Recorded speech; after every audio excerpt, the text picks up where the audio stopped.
Kidderminster, a railway town through and through. Since 1984, Kidderminster town has been the terminus for the Severn Valley Railway. The station has an appearance of a classic GWR station. It is the 6th longest preserved railway in the UK, hosting numerous special events throughout the year, often with visiting engines and rolling stock from other heritage lines. Alongside Kidderminster town is the modern building of the National Rail Station, which had opened in 2020 and is currently managed by West Midlands Trains. The station has just the 2 through platforms, with many WMT services starting here, but is also the starting point for our only daily Chiltern Railway service. Our train is the 807 to London Marylebone, which will arrive in the capital at 10:40, covering the 131 miles via the Chiltern Main Line in just 2 hours and 36 minutes.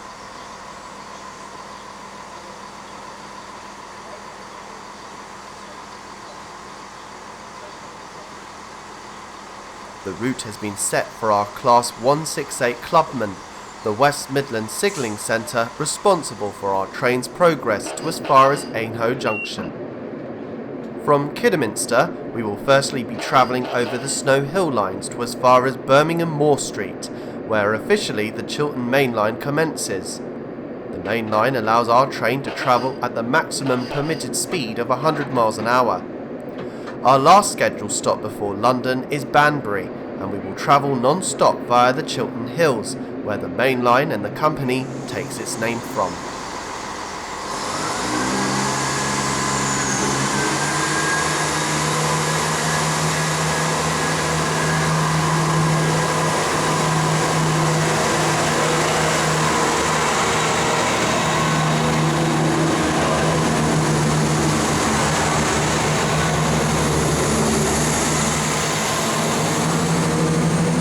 The station, as well as the line, was built by the Oxford, Worcester and Wolverhampton Railway that had opened from Stourbridge Junction to Evesham via Worcester Shrub Hill on the 3rd of May 1852, with the line reaching Wolverhampton Junction to the north of Oxford a year later.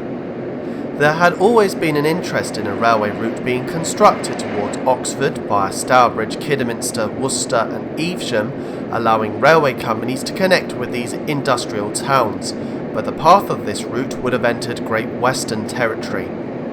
A bill was passed in August 1844, and the contractors at the time had decided to build the route with George Stephenson's narrow gauge, today's standard gauge.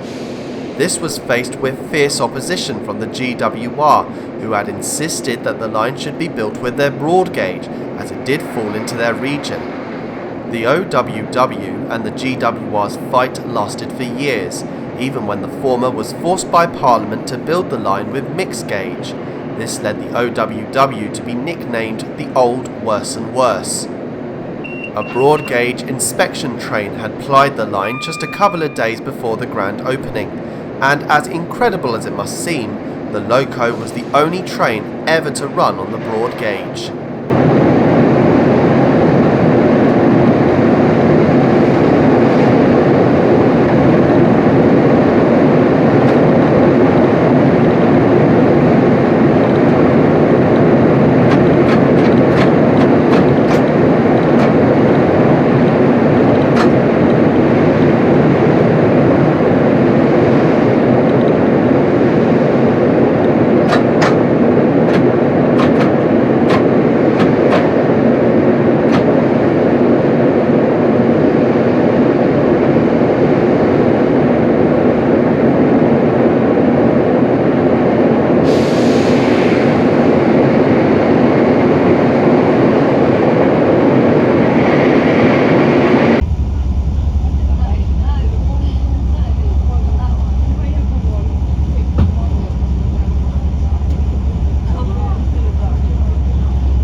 This bridge carries the A456.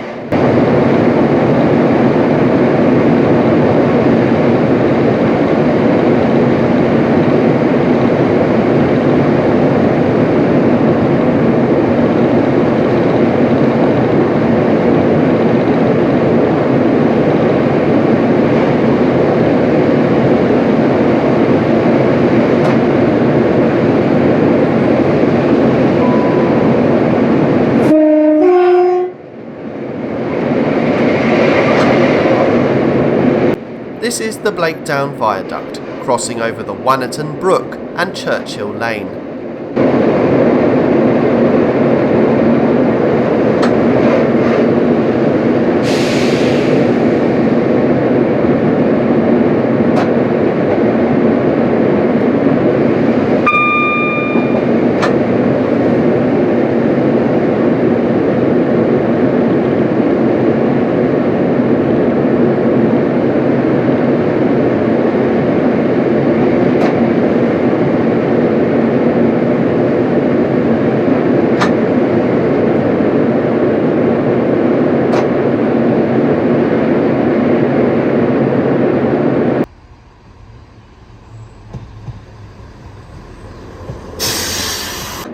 This is Blakedown. Opened in 1852, the station has had a few names in its time, being known as Churchill and later to Churchill and Blakedown. For which years these name changes were implemented is sadly lost to history. This is the only Chiltern service of the day that stops here, and at the next station, Hagley. Southbound services run straight through to Kidderminster. The Chiltern Railway's timetable sees just this one train in the morning leaving Kidderminster for the capital, but has two on the return, normally formed by loco-hauled Class 68s and Mark III carriage stock. There is in fact a third service, but this terminates at Stourbridge Junction.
Passengers from now approaching Hagley, next station call.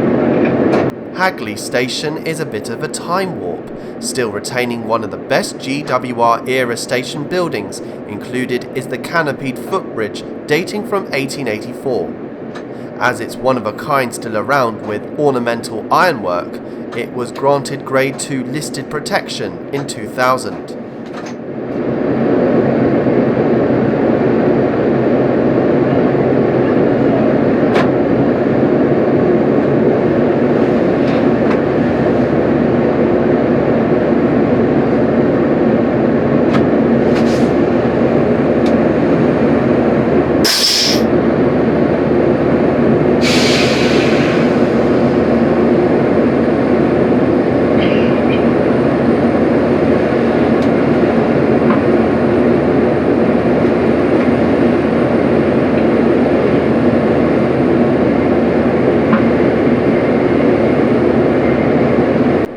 Similar looking train to ours, but this is a West Midlands train class 172 Turbostar, one of the company's Mark Zeros, as they do not feature a gangway.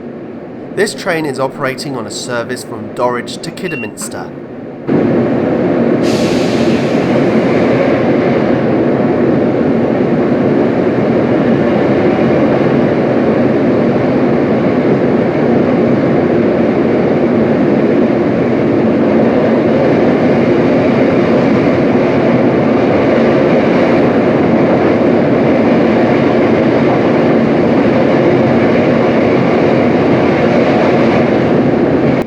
Just look at the sheer depth of this cutting.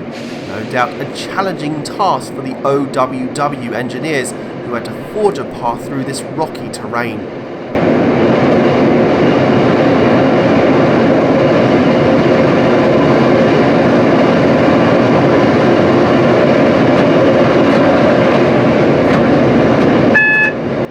This is an advanced warning board of a 45 mph speed restriction ahead.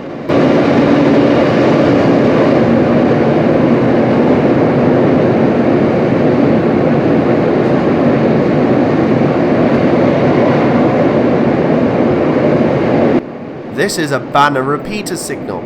It tells the driver that the signal that is obscured from their sight is displaying an off indication, meaning the road is clear.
Stourbridge Junction. Stourbridge Junction, your next station call.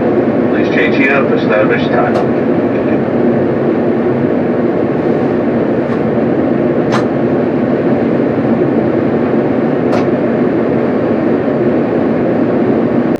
We are now arriving at Stourbridge Junction. The OWW continues straight ahead. Most of the route was closed north of here to Wolverhampton for passengers in 1962, though remained in use for freight until 1993, when the line was truncated to as far as the Round Oak Steel Terminal, which is still in use today.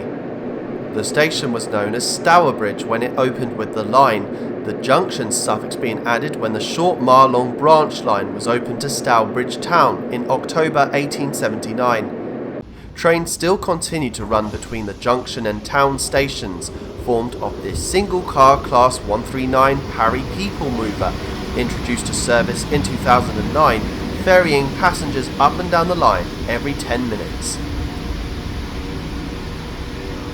Incidentally, the original 1852 station was resited 400 yards to the south in October 1901.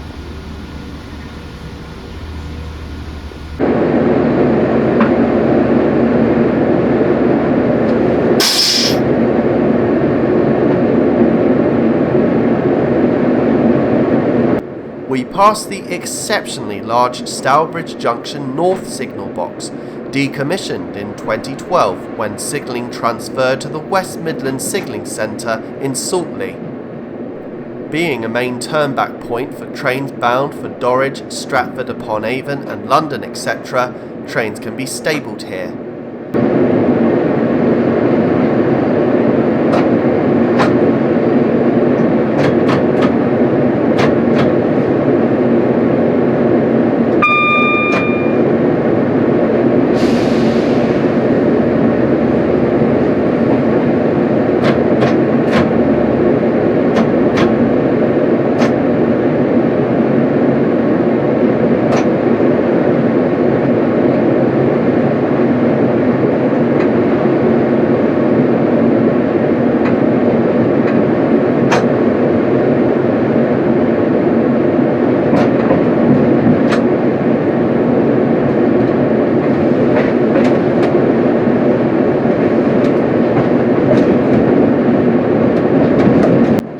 Now turn off the Oxford, Worcester and Wolverhampton and onto the Stourbridge Railway, which was the first branch line to open from Stourbridge.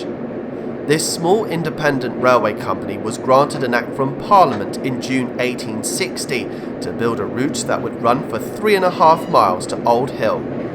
The following year, a second Act was passed for the company to reach the Stour Valley line at Smethwick, the full route being opened on April 1st, 1867.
Pass through Lye, opened with this first section of the Stourbridge Railway in 1863. The station is today unstaffed, but there are ticket vending machines on the platforms.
Undiscernible, we crossed the River Stour.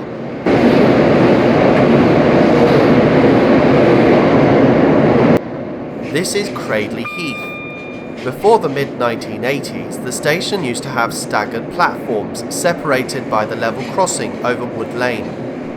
Even the station buildings, which are dated from the line's opening, were sited where the old platforms used to be, but these were demolished and replaced by modern ones.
prior to Old Hill Station was where two branch lines used to diverge, one of which was the Hales-Owen Railway, connecting with the Midland Railway's route from Gloucester at Longbridge.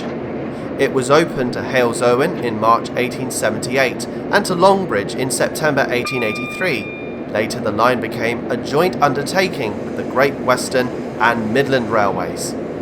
The line was closed altogether in 1964, with a very short section of the route at the southern end remaining to serve the Longbridge motor plant until 1995. The second route, now closed in January 1968, was the Bumble Hole line, that also opened on the same day as the Hales-Owen Railway in March 1878.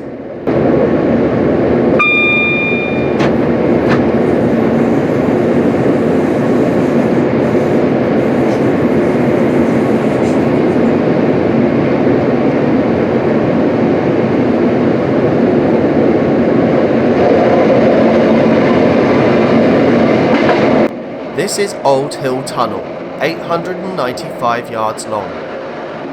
As mentioned earlier, the station at Old Hill was the terminus of the line for 3 years, until the final section opened in April 1867.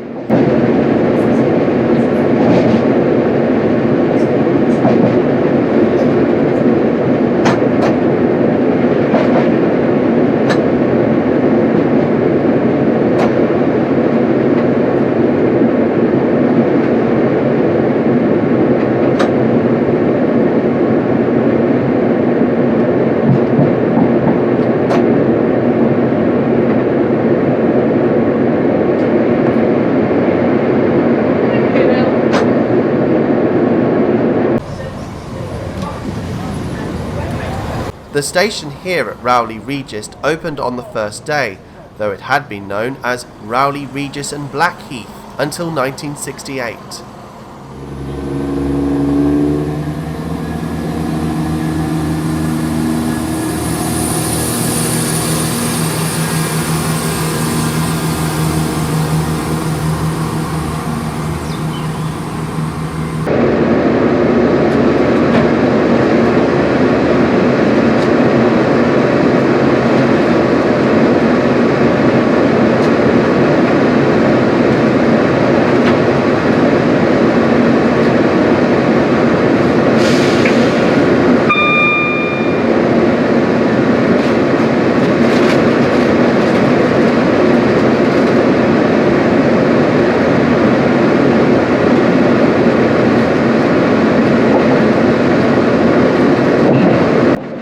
Cross the M5.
From 1885 to 1915, a short half-mile branch was built to the town of Albury, which diverged here at Langley Green.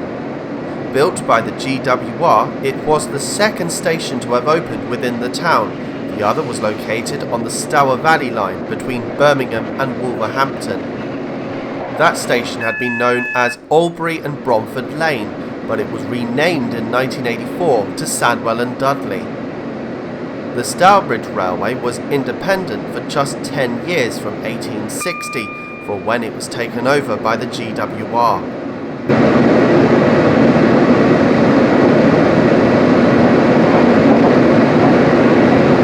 The bridge here marks the spot of the former Rood End station, opened with the line but lasted for just 18 years.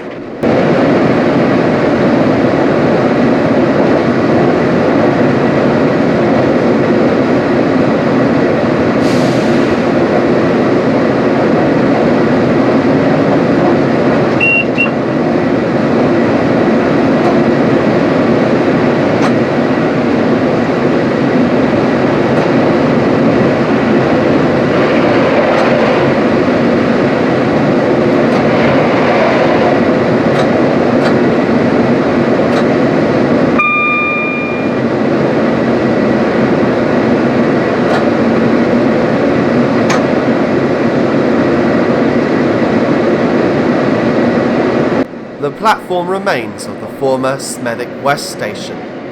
Opened in 1867 as Smethwick Junction, it was renamed in 1956, closing in 1996 with the opening of Smethwick Galton Bridge. The original route diverges here to meet the Stour Valley Line at Galton Junction, the line nowadays used for empty stock workings, etc. Smethwick Galton Bridge is formed on two levels, known simply as high and low level. The latter is served by electric trains by London North Western Railway and West Midlands Railway. The station was opened in September 1995 as part of the Jewellery Line scheme, most of which will be discussed in a moment. This rendered Smethwick West to become redundant, closing soon afterwards. The Stour Valley Line was built by the Birmingham, Wolverhampton and Stour Valley Railway in 1852. This was the company responsible for the building of Birmingham Moor Street that had opened 2 years later. Before the grand opening of the route, the Stour Valley Line was taken over by the London and North Western Railway. The company had used dubious methods to harm competitor railways that were to be dependent on its completion.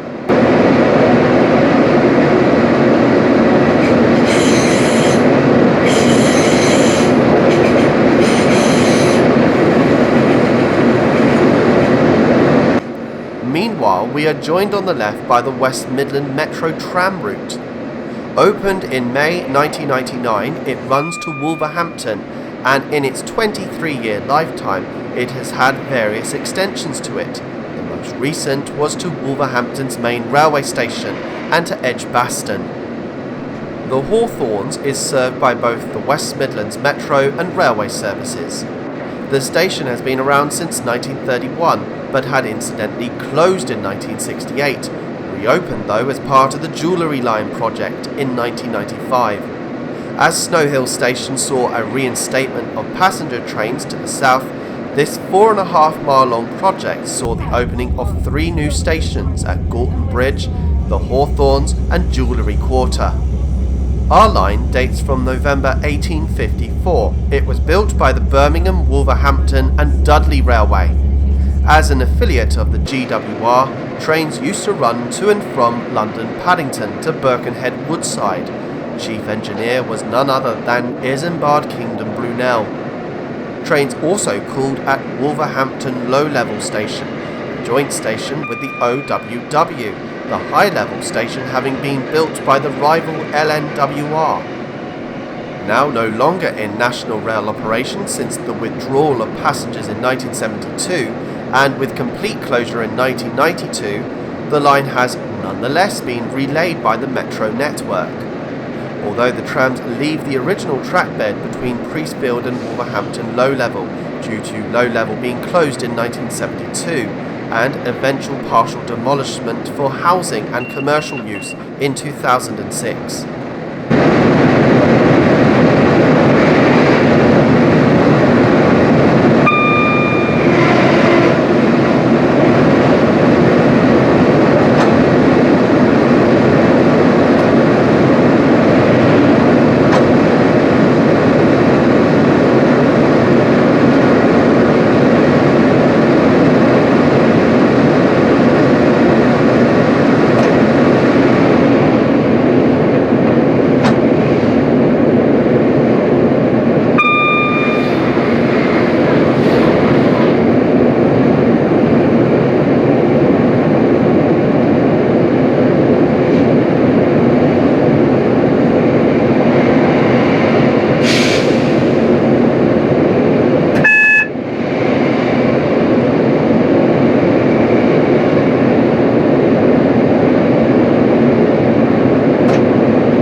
Banbury Quarter opened in 1995 and effectively replaced Hagley Station, albeit located 400 yards to the east.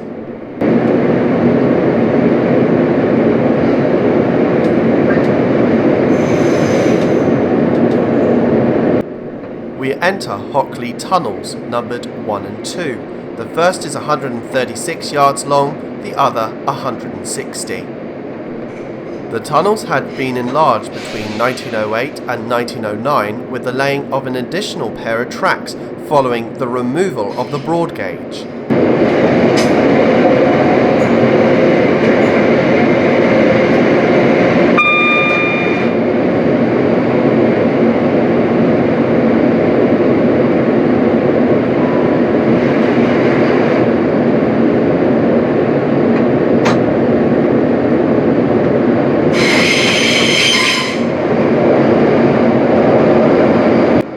This is St Paul's tram stop.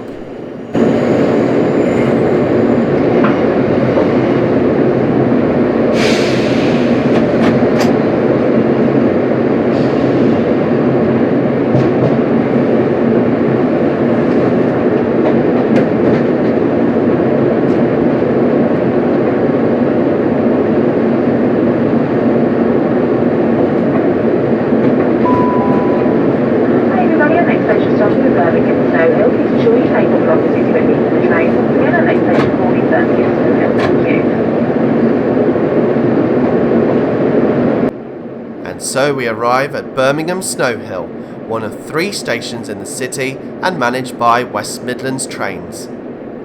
It's the 3rd busiest station after New Street and Moor Street. The station opened as Birmingham in October 1852, but was renamed to Birmingham Snow Hill 4 years later and has remained this way ever since. The electrification of the main line from London Euston to Birmingham New Street saw New Street favoured over Snow Hill, which meant most of its services were withdrawn in the late 1960s.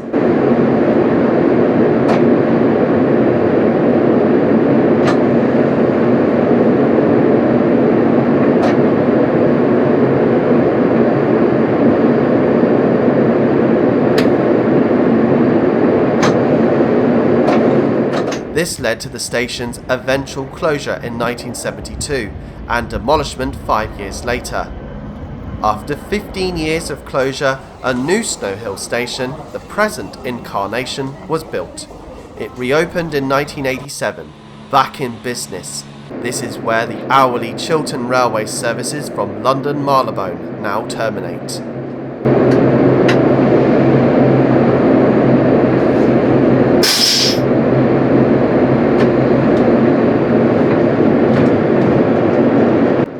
This is Snow Hill Tunnel, 635 yards or 580 metres long. It was built in the cut and cover method, where a trench was excavated and bricked over. In 1872, the Great Western Arcade was built on top of the line, today being one of Birmingham's most iconic gems and landmarks, being a Grade 2 listed building.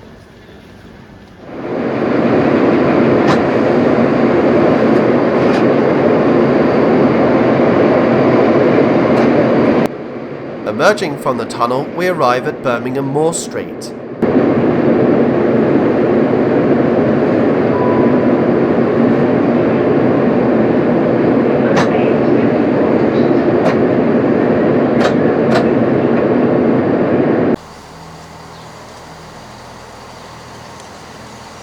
The splendid 1909 GWR station is to the full here, with traditional canopies and signage, an enthusiast's dream. The station was built mainly for local trains and of course is still served by these types of trains. Alongside the through lines are 2 terminal platforms, having been brought back into commission in 2010. These are predominantly used by Chiltern Railways, who also manage the station.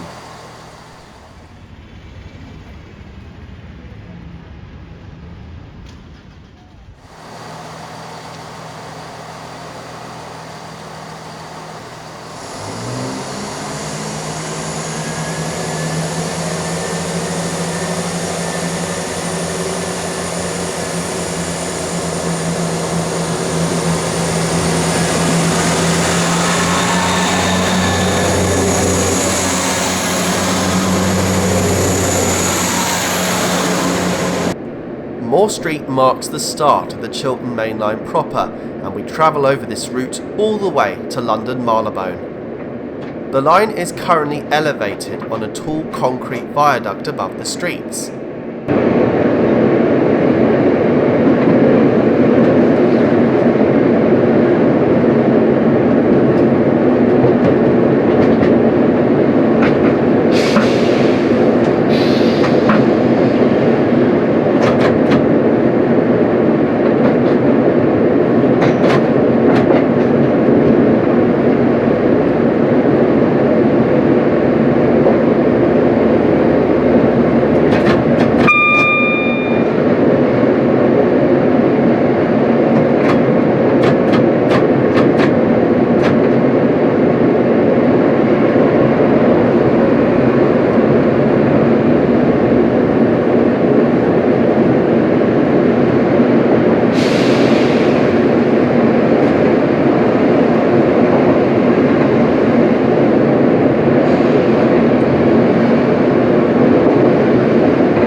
We pass through Bordesley Station, opened 3 years after the line in 1855. Once with 2 island platforms, it has been downgraded to just the one and is served by a single weekly parliamentary train in one direction only. However, many more trains do stop here when there is a football event occurring at the nearby St Andrew's Stadium, home of Birmingham City Football Club.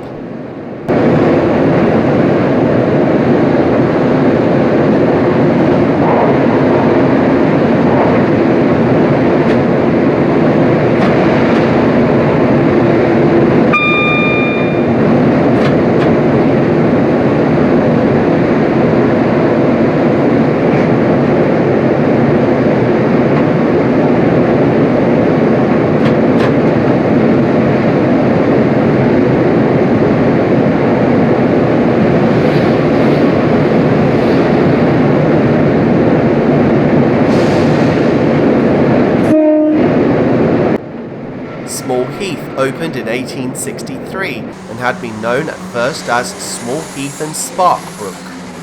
The route along here to as far as Lapworth was doubled in 1906 to handle the extra passenger and freight trains. At Small Heath Junction, we pass over the access road into Tyseley Depot.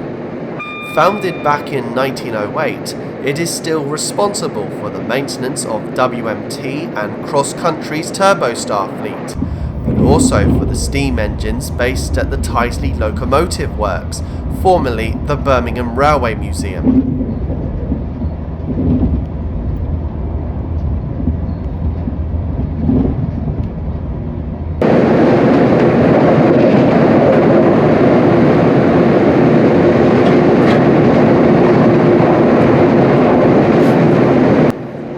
The present station at Tyseley has had its 4 platforms restored. Network Rail ensured that this was provided back in 2008 when the route was re-signalled between Birmingham and Warwick. To our right, the North Warwickshire line to Henley and Arden branches off. It has the privilege of being the last traditional main line to be built in Britain. It opened in 1908.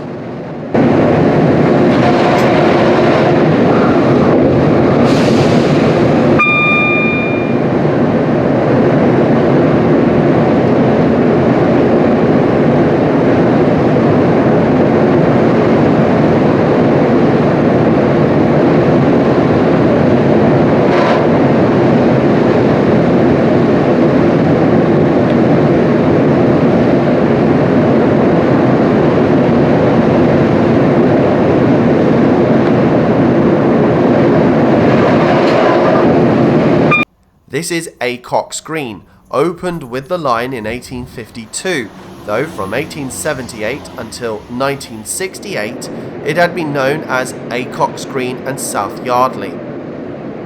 Alton was opened in 1869.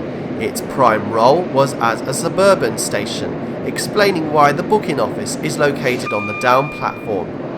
Alton, like many of the other local stations in Birmingham, is managed by West Midlands Trains, and the station enjoys 3 trains an hour in each direction.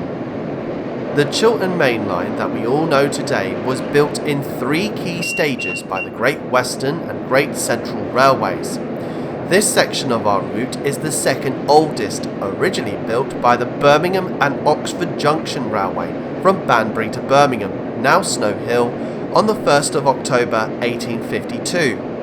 The BOJR provided a route from London Paddington that would continue to the north past Birmingham to Wolverhampton, Chester and Birkenhead. The lengthy route went south via Oxford, Didcot and Reading, circuitous as it was 16 miles longer than the LNWR's Euston to New Street route via Rugby. As we shall see later, this was eliminated by the Bicester cut-off, shaving off 18¼ miles to the main route.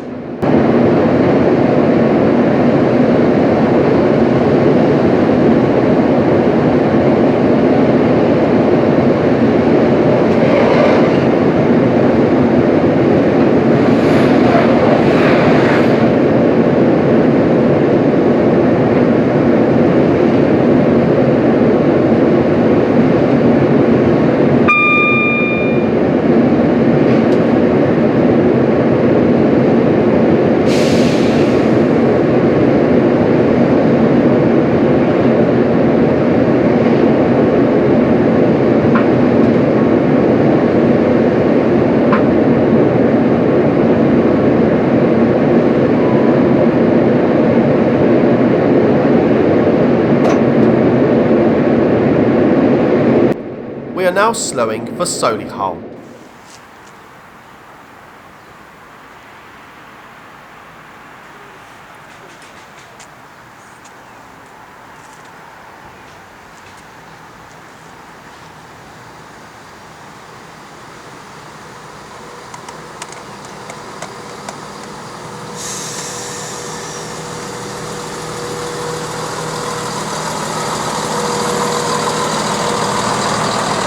The station is currently managed by Chiltern Railways, with a large number of services to London Marylebone stopping here.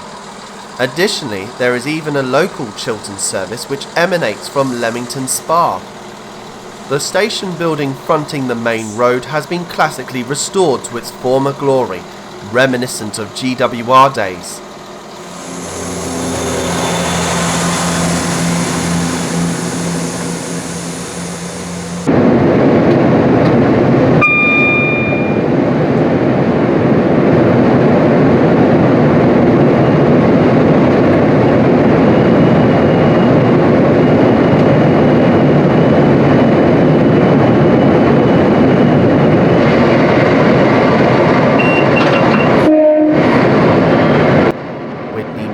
Opened in 1899. Although served by West Midlands train services throughout the day, a handful of Chiltern services stop at the station in the late evenings.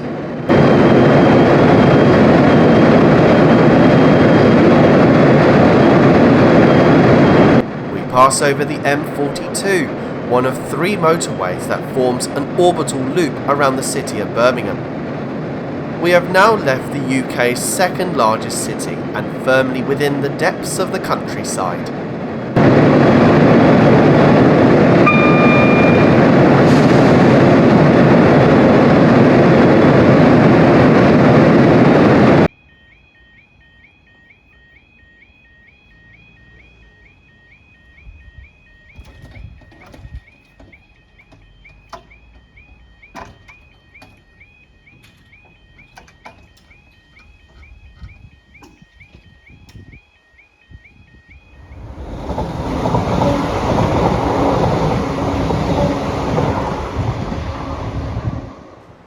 Dorridge is the terminus for many WMT trains from Worcester.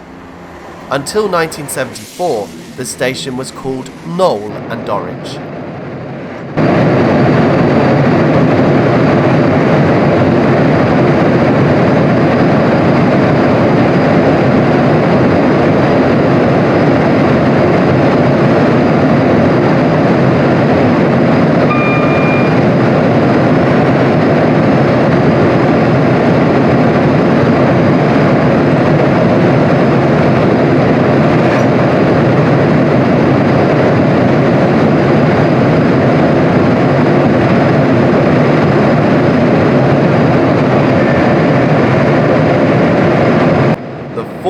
4-track layout ended here. Dating from 1854, just 2 years after the railway opened, the station was known as Kingswood until being renamed Lapworth in 1902.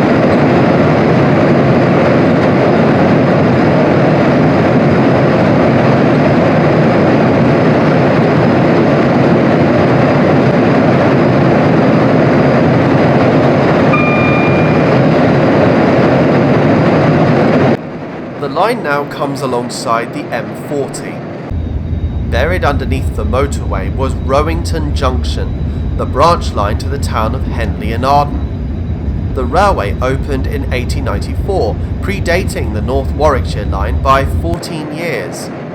This 2-mile long line closed in 1917, barely making it to 50 years.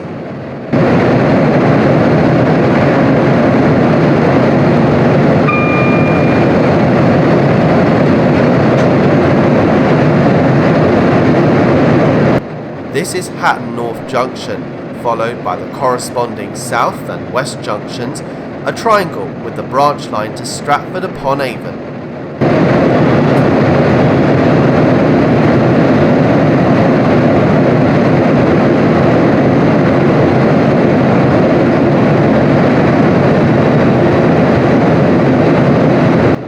This is Hatton Station. The Stratford-on-Avon Railway was opened in 1860. The following year, the GWR worked the line and absorbed it completely in 1883. It then connected with another line from the south at Honeybourne, enabling the development of a lengthy through route, mainly benefited for mineral trains. The route south of Stratford has long since been closed, but passenger traffic to the delightful Warwickshire town is healthy, with Chiltern Railways providing a 2-hourly service.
Opened 10 months after the millennium, Warwick Parkway provides a useful park and ride facility alongside the A46 dual carriageway. The station was financially supported by the Warwickshire County Council, and the green light to build the station was in 1999. The village of Budbrook is the closest to Warwick Parkway.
Central station at Warwick is at milepost 108, measured from Paddington via Oxford and Didcot.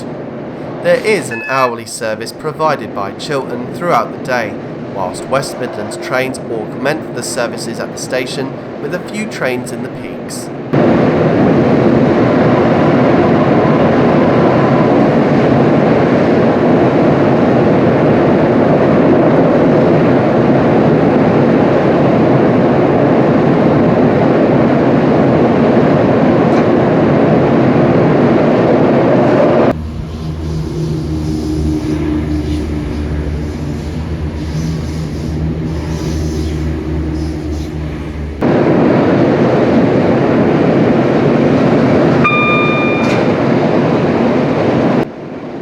The towns of both Warwick and Leamington are now merely as one these days, and as we cross the River Avon, we are now in the town of Royal Leamington Spa.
As we approach Leamington Spa, the line from Coventry converges on the left.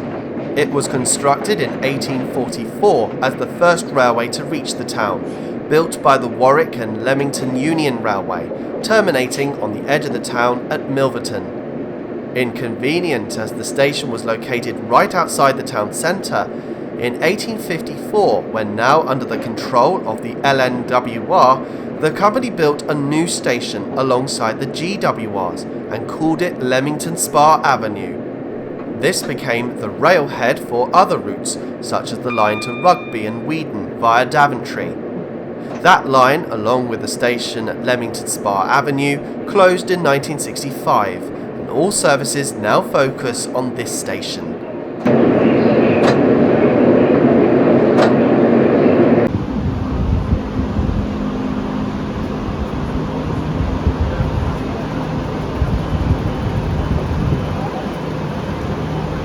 When opened with the line in 1852, this station was known as plain Leamington. In 1950, the station was called Leamington Spa General, but a few years later, after the Avenue station shut, the appendage of General was deleted.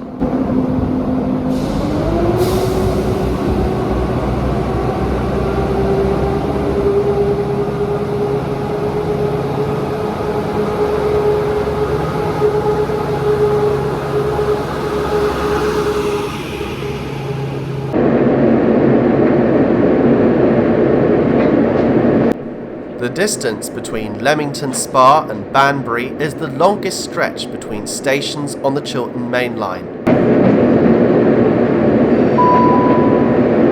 morning, welcome on board to those of you joining us. This is your 9:25 Chiltern Railway service through to London Marylebone. Your next station call will be Banbury.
passing the site of the one-time station at Southern Road and Harbury. Very few traces remain of the former station, which closed in 1964.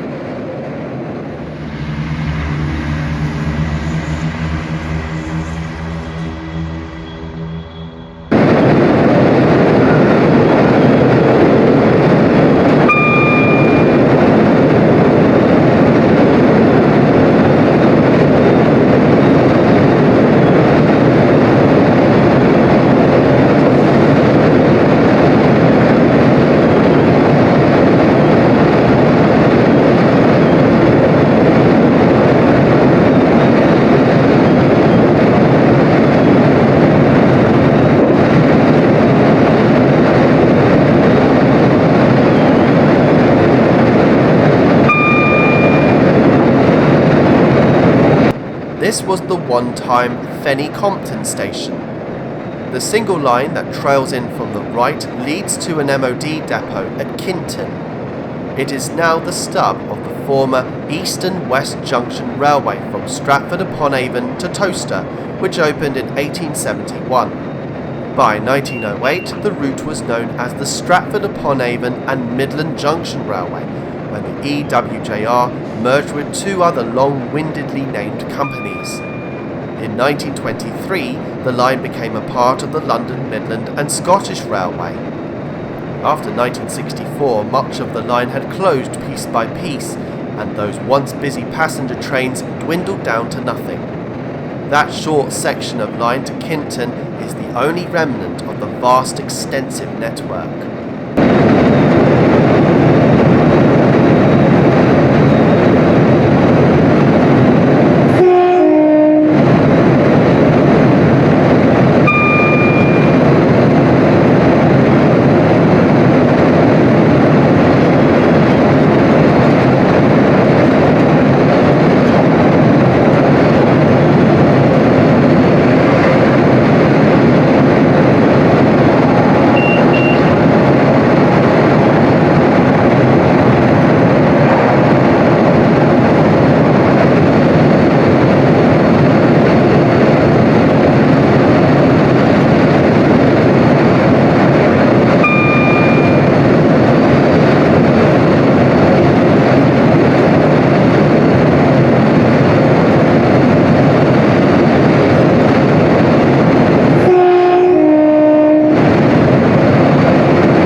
This was the site of Croppedy Station, closed in 1956.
This bridge carries the M40.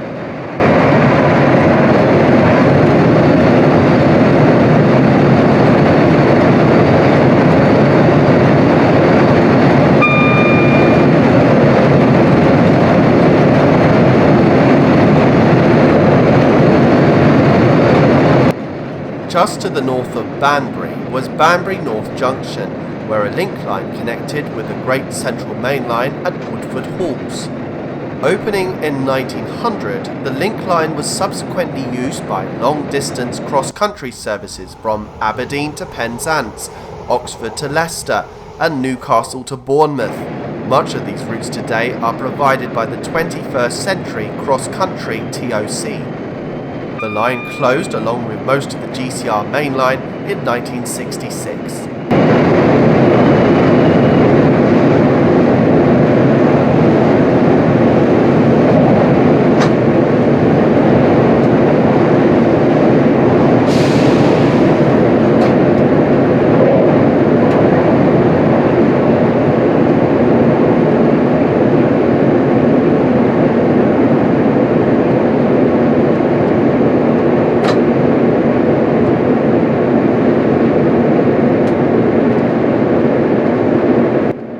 Banbury station is located in the heart of the town, for through platforms all shared by Chiltern Railways, Cross Country and Great Western Railway.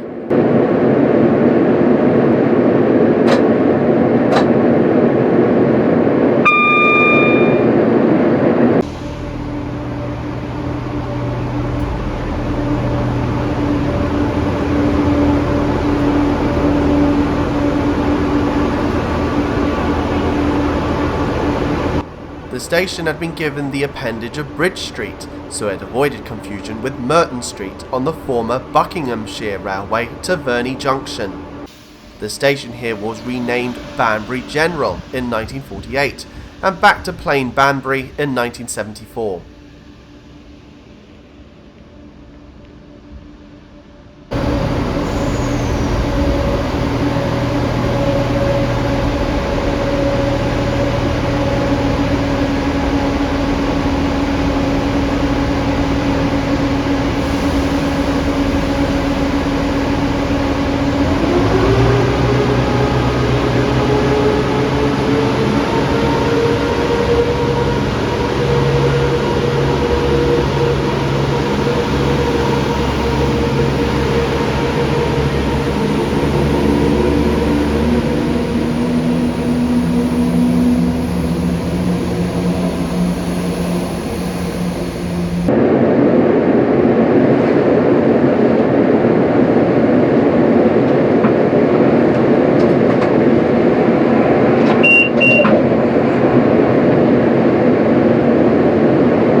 These are the diesel refuelling sidings.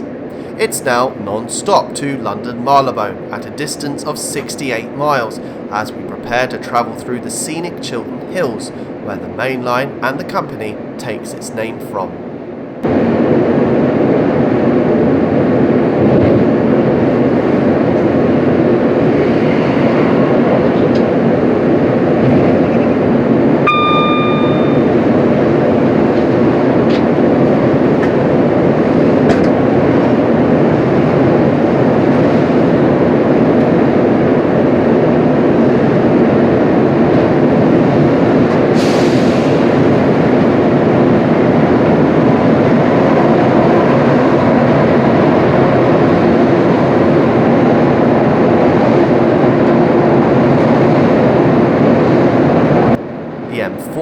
Passes overhead once again.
King Sutton opened in 1873, but a year before the station opened, a junction was formed by the Banbury and Cheltenham Direct Railway that had opened from Banbury to Cheltenham via Chipping Norton.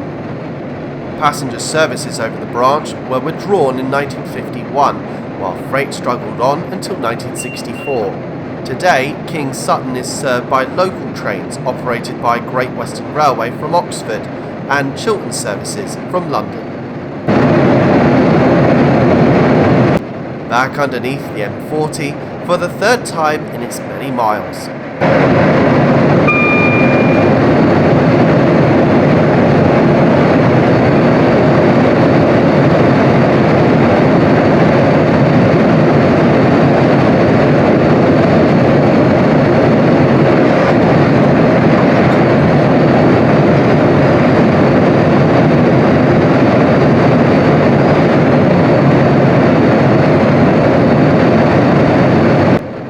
This is Ainhoe Junction, where we part company with the former Birmingham and Oxford Junction Railway, as that continues south towards Oxford and Didcot.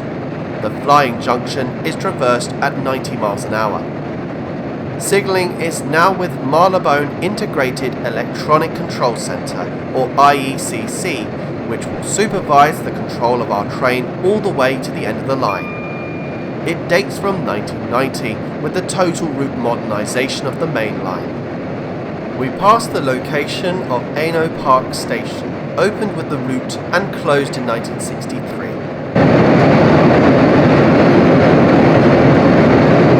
The line crosses the two Solihull viaducts. The village for which the viaducts take their names from is located on the east side of the M40.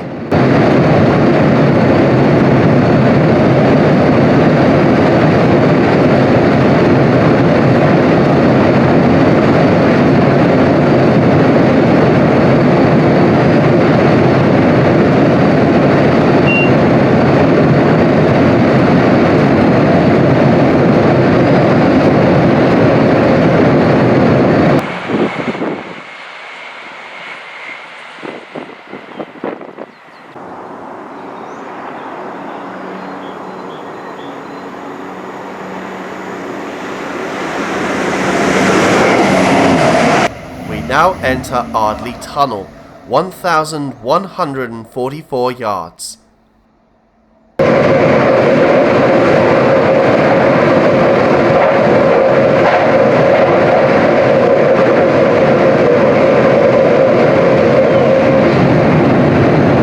So now we are travelling over the third and final section of the Chiltern Main Line to open.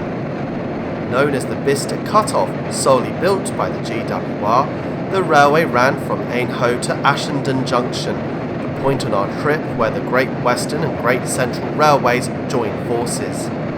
With the construction of this cut-off line on the 1st of July 1910, it had shortened the route between London and Birmingham by 18¼ miles, compare that to the original route via Oxford. Journey times were considerably less, from 140 minutes to 120 minutes.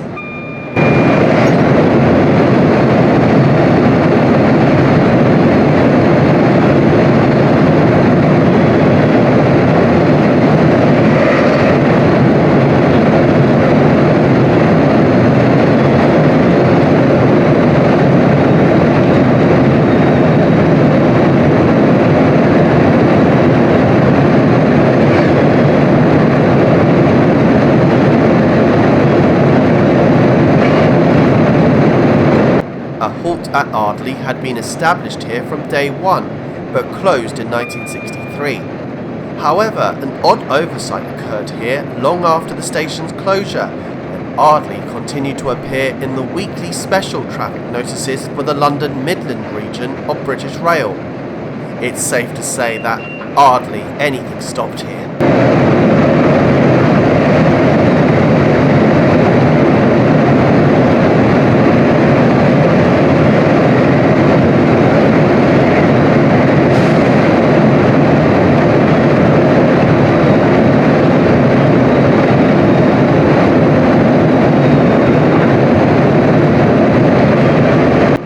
The M40 passes overhead for the last time.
now running non-stop through Bicester North.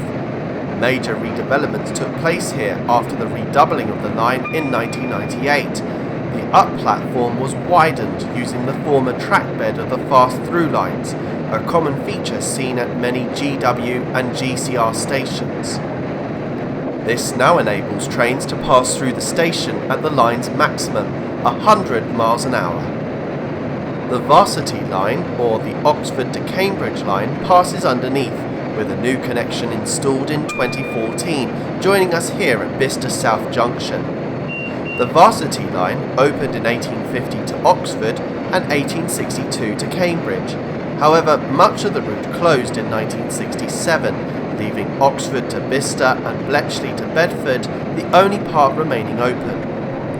However, that will change in the very near future, as work on the East-West Rail project is already underway to reopen the stretch from Bicester to Bletchley.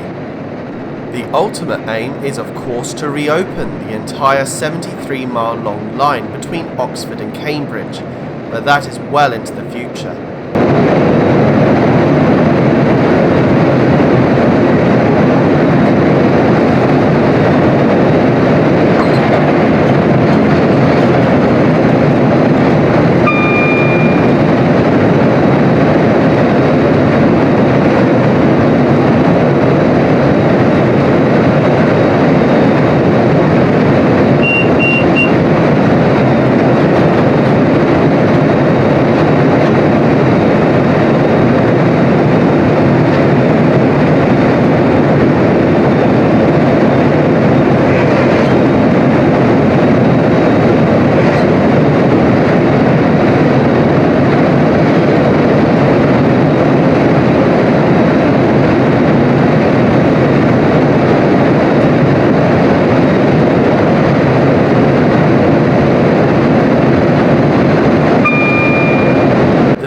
Of Blackthorn benefited in having a station from the opening of the line until 1953.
Ludgers Hall opened here on the very first day, serving the two villages of the same name with equal populations.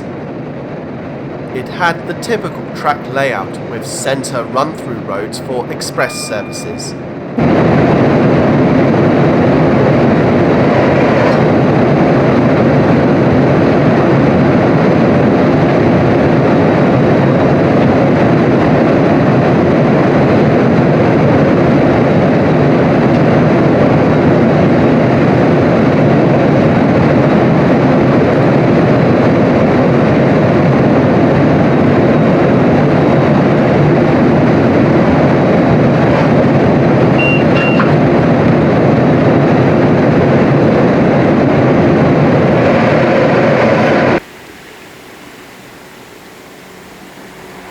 After the 191-yard-long Brill Tunnel, bridge abutments on either side of the line once carried the Brill Tramway from Quainton Road on the former joint line owned by the Metropolitan and Great Central Railways. Opened as a tramway in 1871, it was converted by the Metropolitan Railway proper in 1894, who had intended to extend the route to Oxford. The Metropolitan services beyond Aylesbury were deemed a failure, largely due to the rural nature of the branch. The Brill Tramway was closed in 1935. Dorton Halt was in use from 1937 until, you guessed it, 1963.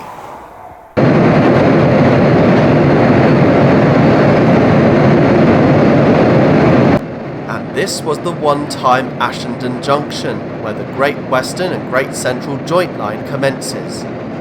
Most of the GCR's London extension, which had opened in the last year of the 20th century, closed in 1966. So this part of our line was the second phase of the entire Chiltern Main Line. The Great Western and Great Central Joint Railway opened in November 1905 for freight and April 1906 for passengers. The joint line was 36 miles long, and the two companies shared the same pair of tracks all the way to Northolt Junction in North London.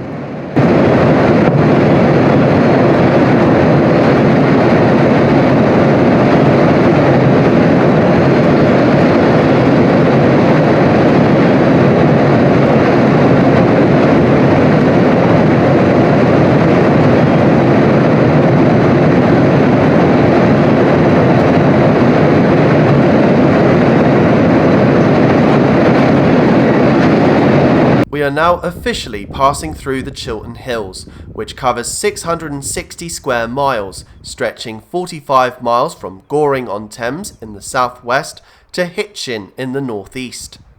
In 1965, almost half of the Chiltern Hills was designated as an area of outstanding natural beauty.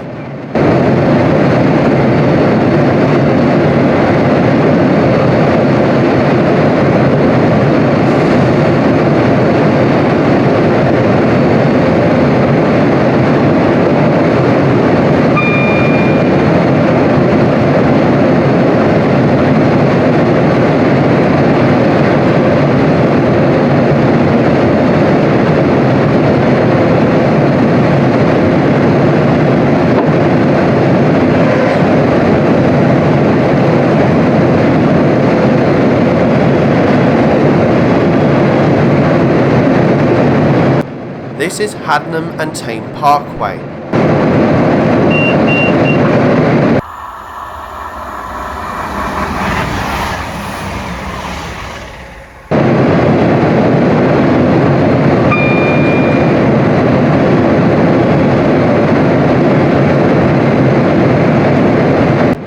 And this was the site of the original station at Hadnam, opened with the line in 1906. The new station, which we've already passed, dates from October 1987, 24 years after the station first closed.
tiny community of Ilma gained a small halt here from 1929 to 1963.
Pass through Prince's Risborough.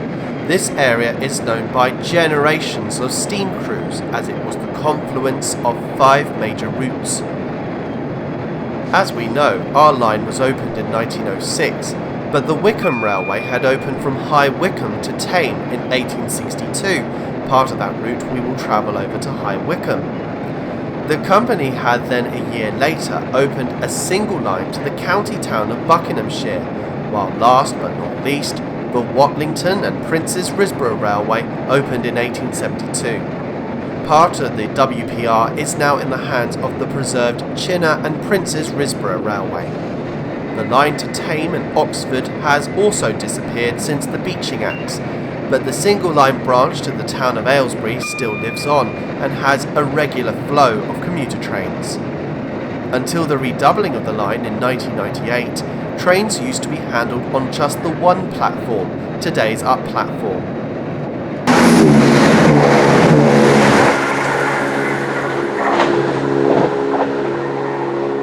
Just after the station, the two up and down lines separate for the next 2 miles. When the Wycombe Railway was built, it was just a single line. Today, the down line runs on that original alignment and has a ruling gradient of 1 in 87, quite severe back in steam days.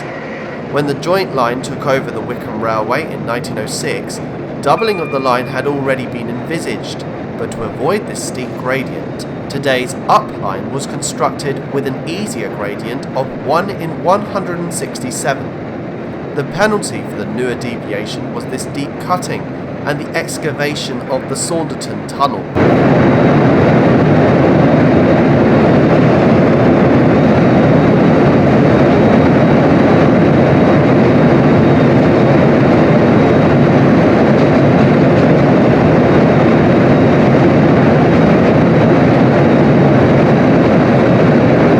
The bridge carrying Lee Road marks the end of the 2 lines' separate deviations.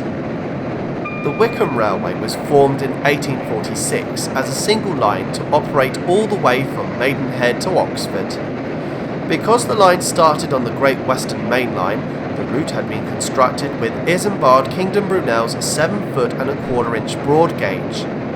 In just 1 week in 1867, the entire line was converted to the normal gauge of 4 feet 8.5 inches, while the Risborough to Aylesbury section had been converted 2 years earlier.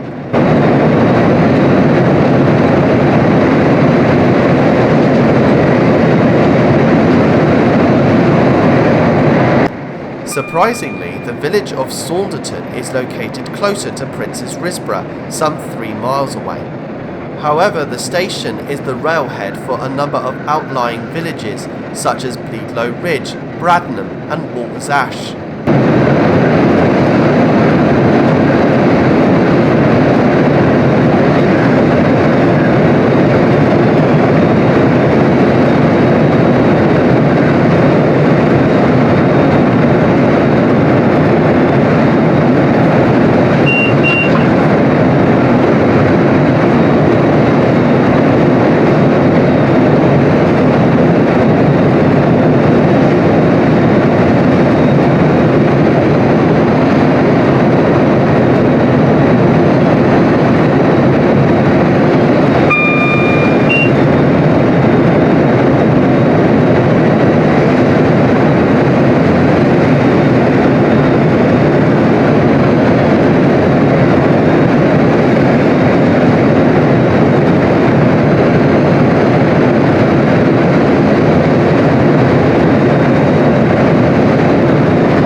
top of the hill is the Dashwood Mausoleum and St Lawrence Church.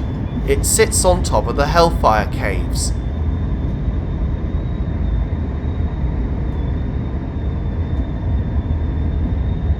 Opened with the line in 1862 was the station of West Wickham, a 1958 closure, but there have been calls for the station to reopen, but so far this has come to nothing.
The large town of High Wycombe is an important stopping point for Chiltern Railways, the town having a population of 133,000, making this the second largest town in Buckinghamshire after Milton Keynes. The station is somewhat out of shape as the platforms are staggered as it's located within a cutting. The wide area in between the main platforms give us a great example of the former centre run-through tracks. The first station in the town was opened by the Wickham Railway from Maidenhead in 1854. The aforementioned line once diverted away from us here. It was closed from here to Bourne End in 1970. As Bourne End is only a short distance away, there have been many calls for the line to be relaid. The problem is, most of the old track space has been built upon.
This is the 352-yard long White House Farm, née Loudwater Tunnel.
Another clear example of where the former centre run-through roads used to be.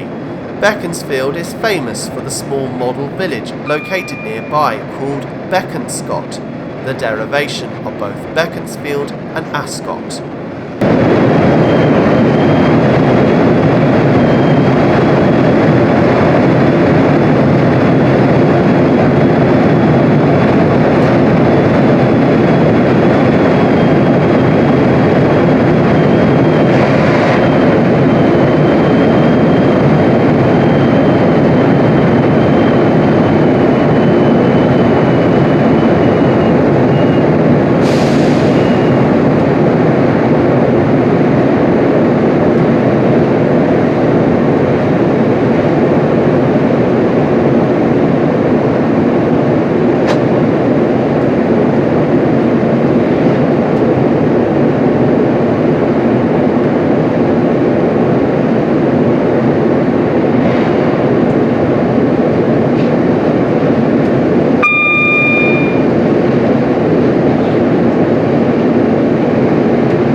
Due to its close proximity to the golf club, the station was opened in 1914 as Beaconsfield Golf Links.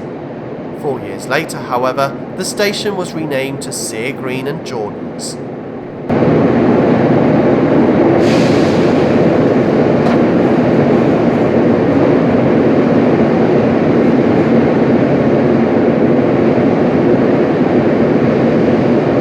Only one fatal train crash has ever occurred on the Chiltern Main Line, and it was here early in the morning of the 11th of December 1981 that disaster struck. Snow had caused a tree to come down onto the line. An empty train bound for Prince's Risborough had stopped to telephone the signaller at High Wycombe of the issue. Meanwhile, behind him was a service bound for Banbury, who was made aware by the signalman of the overhanging branches caused by the snow. The signalman attempted to clear the starting signal for the train to proceed, but the lever was locked and assumed the signal was frozen, when in fact it had been electrically locked by the stationary empty train. The driver of the Banbury train was authorised to pass the signal at danger, as the signaller assumed that the empty train had continued beyond to Beaconsfield. That simple mistake was made all too late, and once the signaller looked at his panel again, he realised that the empty train was still in the section. In vain they tried to attract the attention of the train crews, but it was too late. A rear-end collision occurred. 3 passengers and the driver of the Banbury train were killed.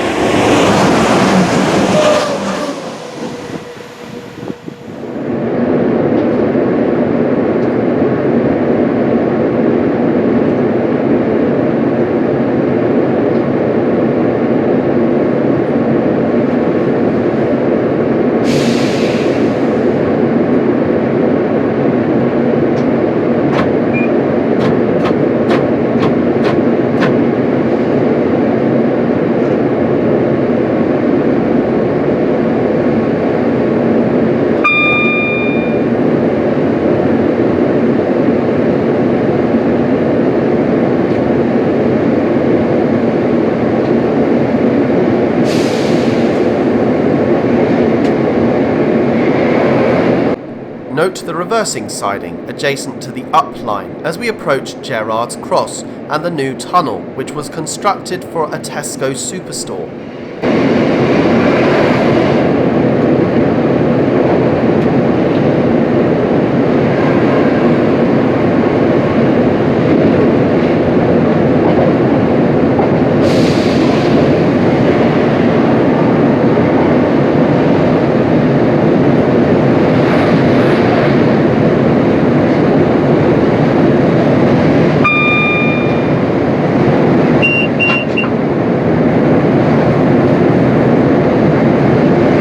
On the 30th of June 2005, part of the eastern side of the tunnel collapsed. It was lucky that a Marylebone train was standing at the platform and the driver who had witnessed it all raised the alarm. A train in the down direction had to make an emergency stop. It took 2 months for the railway to be back in operation once again. During that time, passengers had to endure a lengthy journey to Birmingham by going via Aylesbury, reversing twice in the process, once there and once at Prince's Risborough.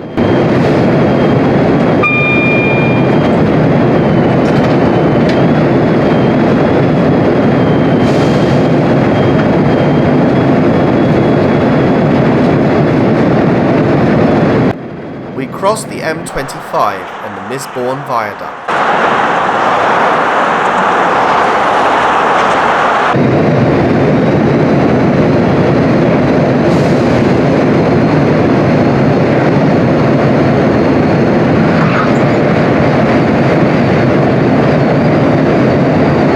Denham Golf Club was established here in 1912, a year after the actual golf club was founded.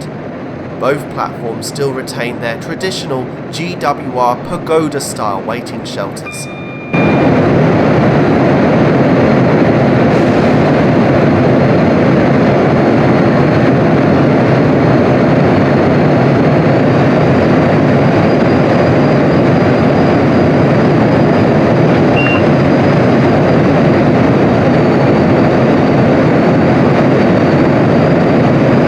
Denham station opened with the line, but with the name Denham for Harefield. This is where the London Underground Central Line was due to terminate, but because of the Metropolitan Greenbelt limit, the plans were shelved.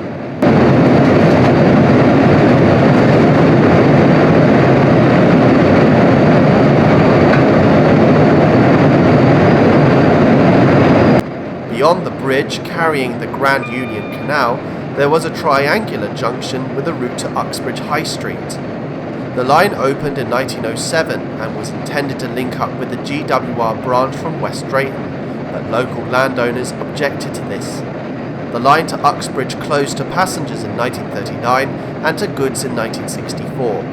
South Harefield Halt was opened by the GW and GCR joint line in 1928, but closed in 1931 due to low usage.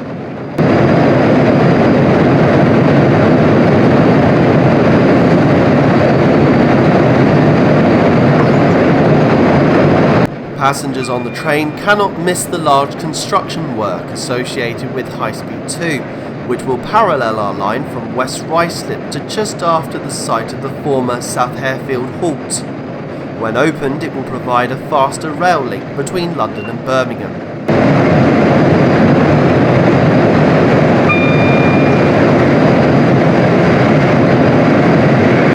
Here the urban area of Greater London begins as we approach West Ruislip. This is today the terminus of the Central Line. Services commenced operating to here in 1948.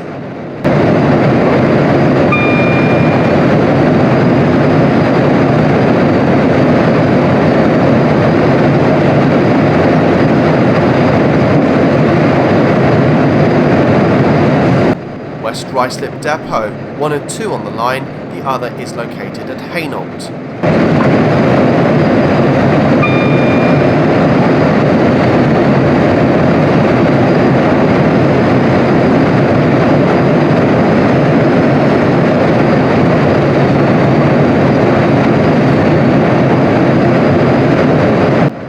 We pass Ruislip Gardens. There was a station on our line from 1934 until 1948.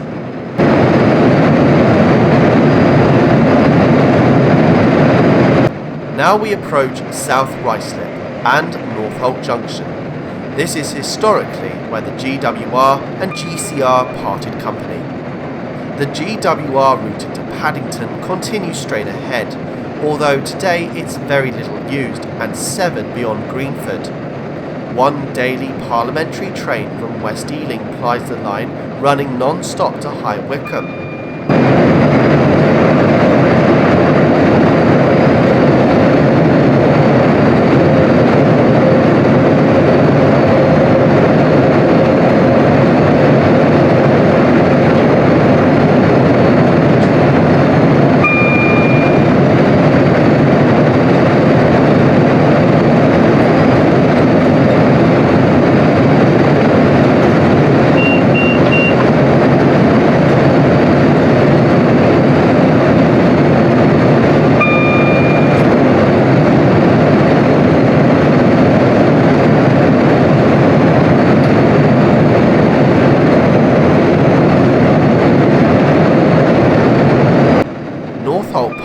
Opened in 1926, 10 years after this line had opened.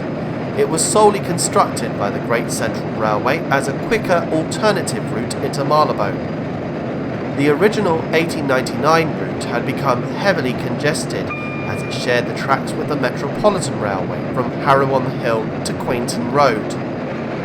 Even to this day, the Chiltern services share the Metropolitan tracks from Harrow to Amersham.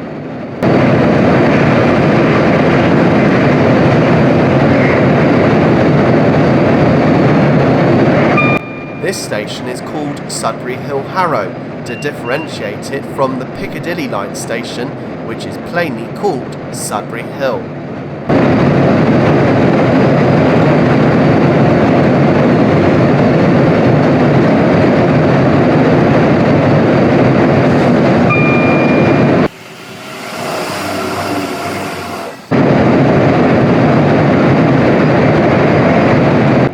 An island platform has replaced the former side platform layout here at Sudbury and Harrow Road.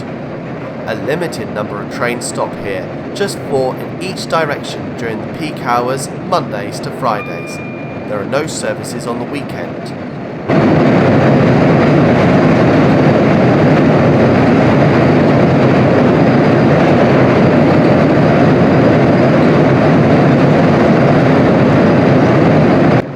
Cross the West Coast Main Line just to the north of Wembley Central.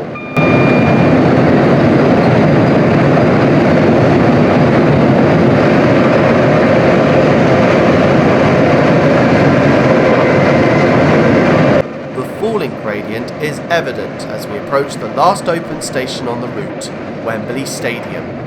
In fact, the station had opened in 1906 as Wembley Hill, changed to Wembley Complex in 1978, and to the current title in 1987. Wembley Stadium's original station sat on a short loop line dating from 1923, when the route was under the control of the LNER. The line was last used after the 1968 FA Cup final between Everton and West Bromwich Albion.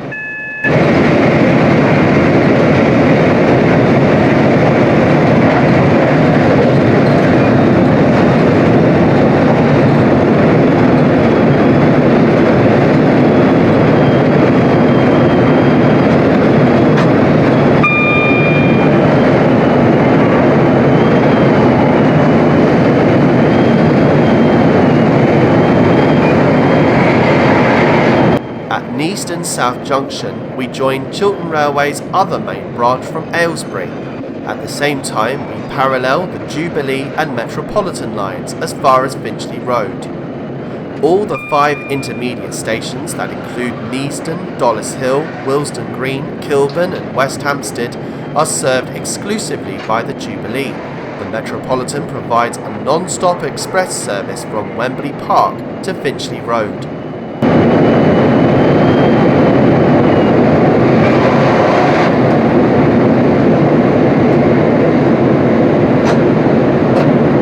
Dollis Hill opened in 1909.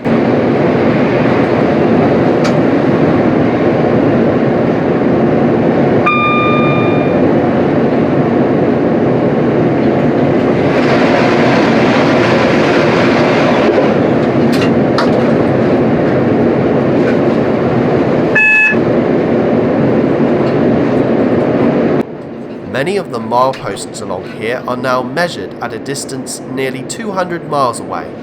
My guess is they are from Manchester Central, but I could be wrong. If any of the viewers know the exact origin, please put your suggestions in the comments below.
After Kilburn, the line begins to rise onto a concrete viaduct to cross the Edgware Road and the North London line.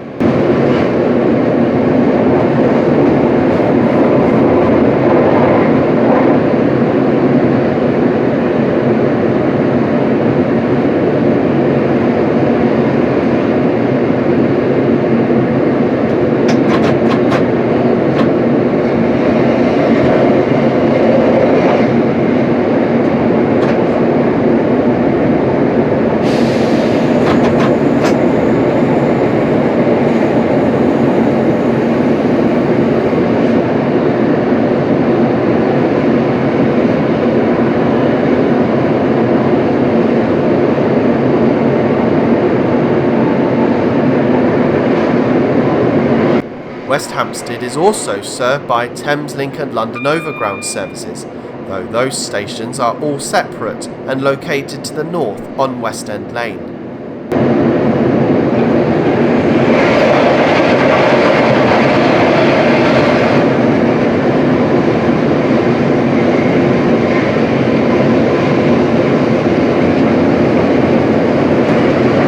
The final run to Marylebone takes us away from the underground tracks at Finchley Road as we prepare to enter a couple of tunnels towards the terminus. The first, at 704 yards, is Hampstead Tunnel.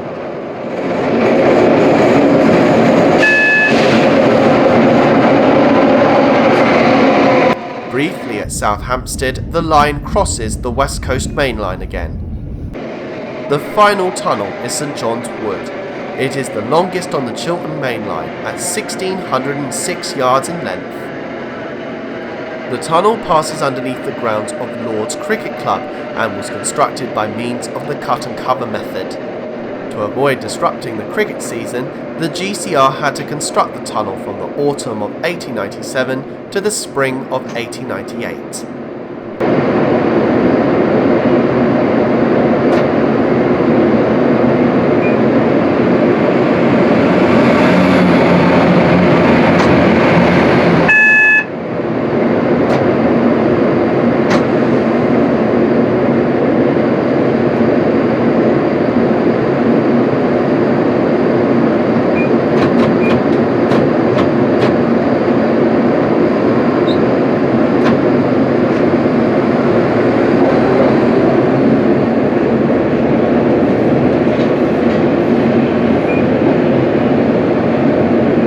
so we emerge from the tunnel, cross over the Regent's Canal and arrive at London Marylebone.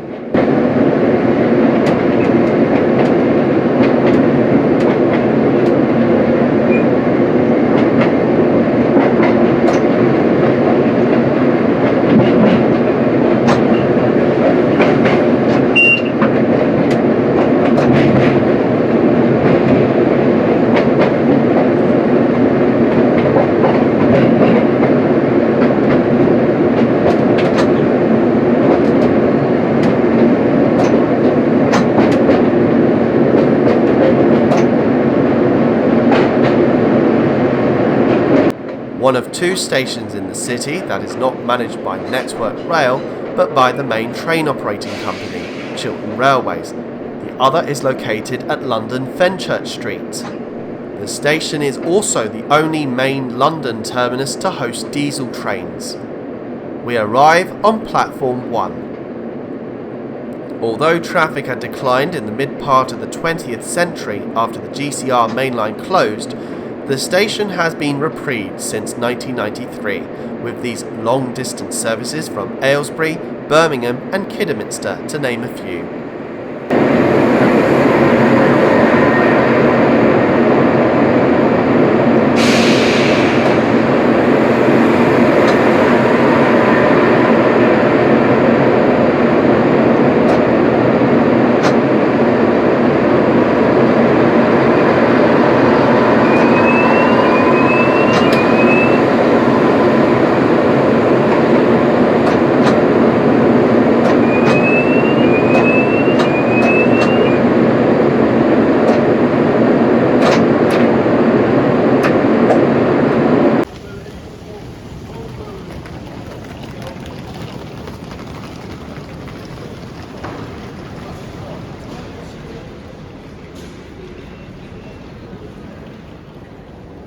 The Bakerloo line is the only underground line that serves the station, opened here in 1907 with the name Great Central, reflecting the name of the railway company.